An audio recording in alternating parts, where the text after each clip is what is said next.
This is the tale of a slightly unusual experience in my otherwise ordinary life. I have an older brother, 2 years my senior, and the two of us grew up with our mom. My dad left when I was just 2 years old, and I barely remember him. But single mom households aren't that uncommon these days, and thanks to my mom being a nurse, we weren't particularly strapped for cash.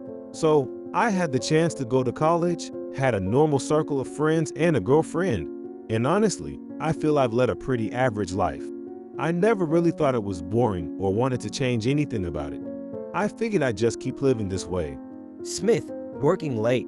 3 hours past the regular 6 p.m. quitting time, the office was almost empty when my coworker, Taylor, asked me, I'm about to head out actually.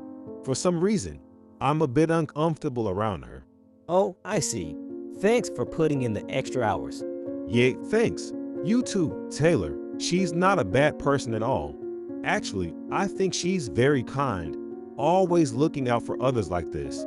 She's well liked in the office by both men and women, but Smith, I'm heading out now, I interjected, even though I noticed Taylor was trying to say something.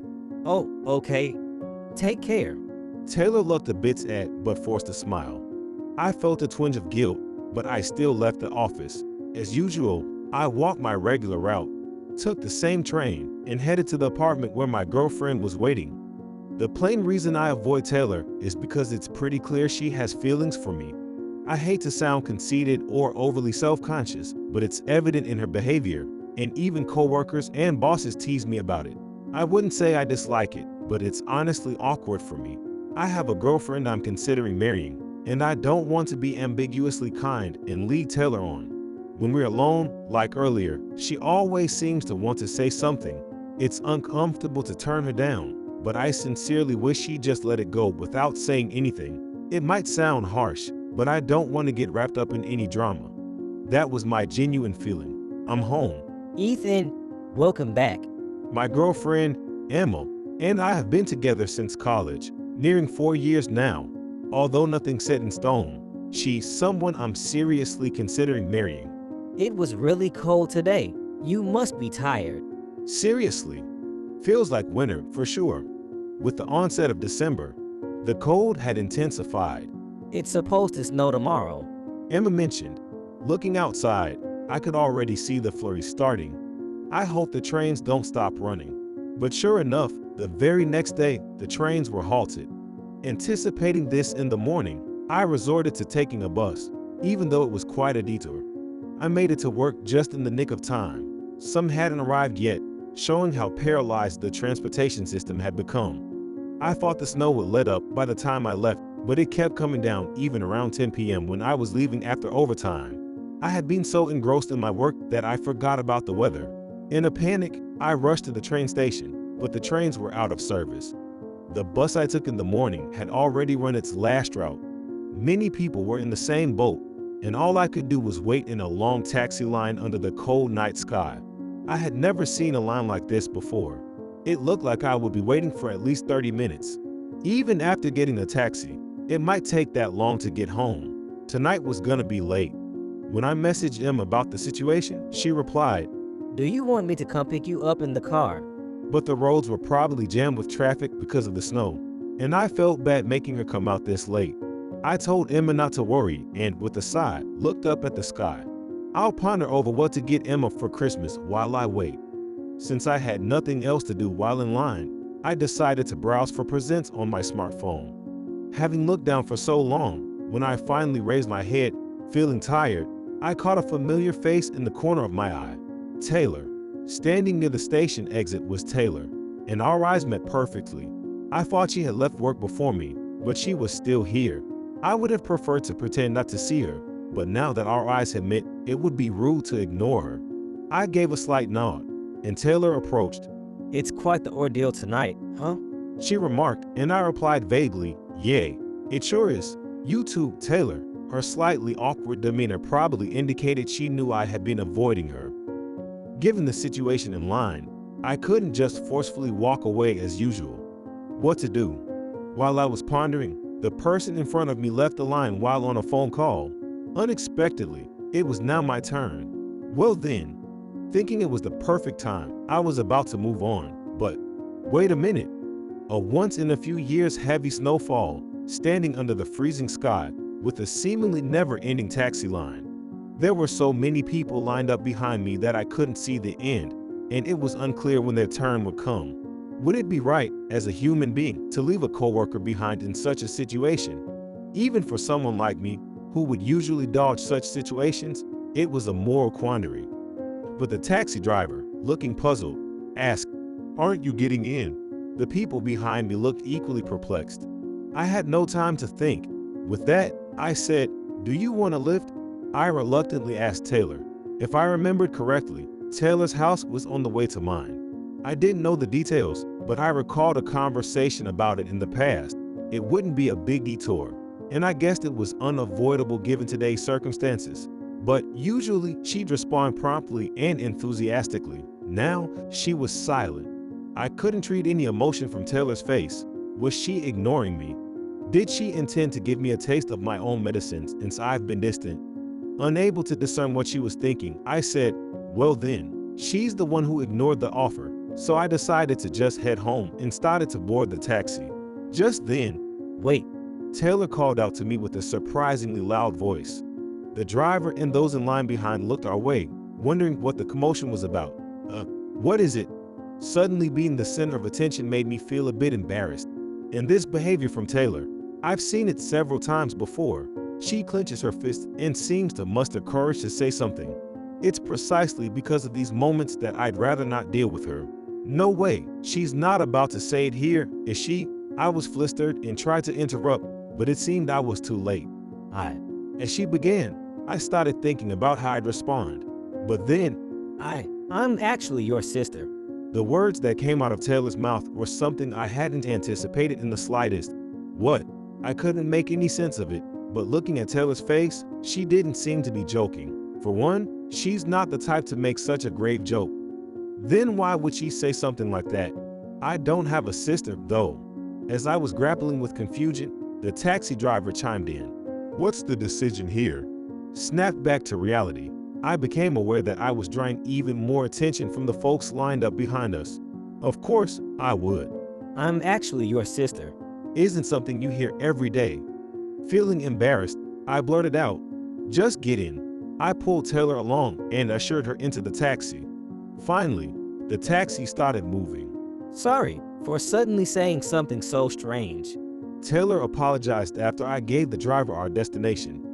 Well, I didn't deny it was strange. But what did you mean earlier? I thought I should at least hear out about the true meaning of her words. I don't have parents. My parents divorced when I was in elementary school, and I've always lived with my dad. But he passed away last year. It was my first time hearing about Taylor's family situation. Having been raised by a single parent myself, I felt some sympathy for her. My mother had mental health issues even before I was born, and she would always resort to violence against me. My father was always the one to rescue me from that situation. He was a very kind man who tried not to criticize my mother and instead shielded me, even if it meant taking physical harm for my sake. But then, her story was much more harrowing than I had imagined. I felt deep remorse for having treated her so coldly just because of my own awkwardness. But then, my mother found someone else, and eventually, my dad was, in essence, left behind, leading to their divorce. Honestly, I felt relieved. Just the thought that I didn't have to live in fear of violence anymore made me happy. My dad was really kind, but perhaps too kind for his own good. Over time, working too hard and taking on too much took a toll on his health, and by the time we realized, it was too late. Before he passed, he told me something. Having listened this far, and given the way the story was unfolding, I had a hunch about where this might be leading. Even though I didn't have enough information to fully believe her yet, I was intrigued and continued to listen closely to Taylor's story. Actually, my father remarried and had 2 sons with his previous wife. He wanted to know if they were doing well before he passed. That was his only selfish wish. It was the first time I saw my dad, who never showed weakness, cry. I couldn't hide my surprise hearing this. The description matched that of my own family setup. Of course, having 2 male siblings isn't uncommon, but given the out-of-the-blue statement she made earlier, "I'm your sister," I couldn't help but wonder. I had never mentioned to Taylor that I had a brother. I only found out then that I had half-brothers. My dad apologized for keeping it a secret, but oddly enough, I didn't feel resentful. Instead, I felt grateful for getting to know more about him. So, I decided to do some research. I looked through my father's graduation albums, reached out to his old friends, and tried to learn more about his former wife and their children. But he passed away before I could find them. It was deeply saddening not to introduce them while he was alive, but I couldn't give up. Even if it was too late, I thought that if they visited his grave together, it might bring him some peace. And that person turned out to be you, Mr. Smith. I felt chills running down my spine. I had no idea why my father divorced, what kind of person he was, if he had remarried, or even that he had passed away. Hearing about this man, who might be my father, for the first time evoked a myriad of indescribable emotions in me. Please, would you come with me to visit our father's grave? Taylor pleaded, her eyes locked onto mine. In the end, unable to process everything at once, we decided to talk further at a later date. I didn't doubt Taylor, but I felt the need to confirm the truth of the matter. I asked for her father's name and a photograph, intending to consult my mother about it. Upon reaching home, I immediately contacted my mother, and we arranged to meet at our family home over the weekend.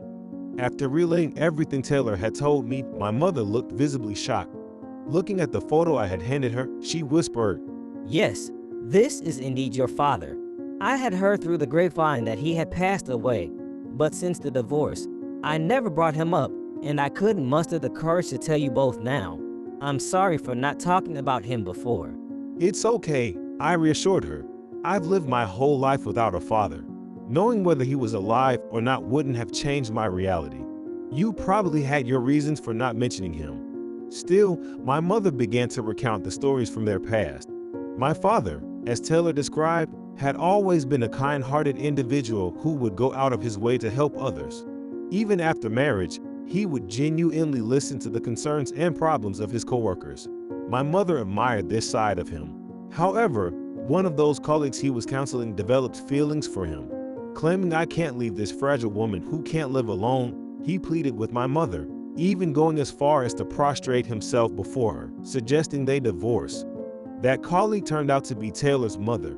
My mother was deeply hurt, but she believed that building a happy family with someone who didn't love her would be an uphill battle. That was the real reason behind their divorce. "Are you okay with it, Mom, if we go to meet Dad?" I asked. If it was our father's last wish to see us, I felt like we should grant it. But if my mother opposed it, I had no intentions of pushing the matter. However, my mother responded, It's okay, for Taylor and both of you brothers. He is the only father you'll ever have. Do what you feel is right. As a result, the next weekend, my brother and I, along with Taylor and Emma, went to visit our father's grave. The reality of having a half-sister and visiting our father's grave together felt surreal. I had never imagined that something like this could happen. And the fact that it was with my coworker, Taylor, of all people, was even more surprising. I don't even remember what my father looked like, but I could see a faint hint of tears in my brother's eyes. I hadn't felt anything up until we stood before the grave. But with my eyes closed, facing the tombstone, a strange sense of connection washed over me.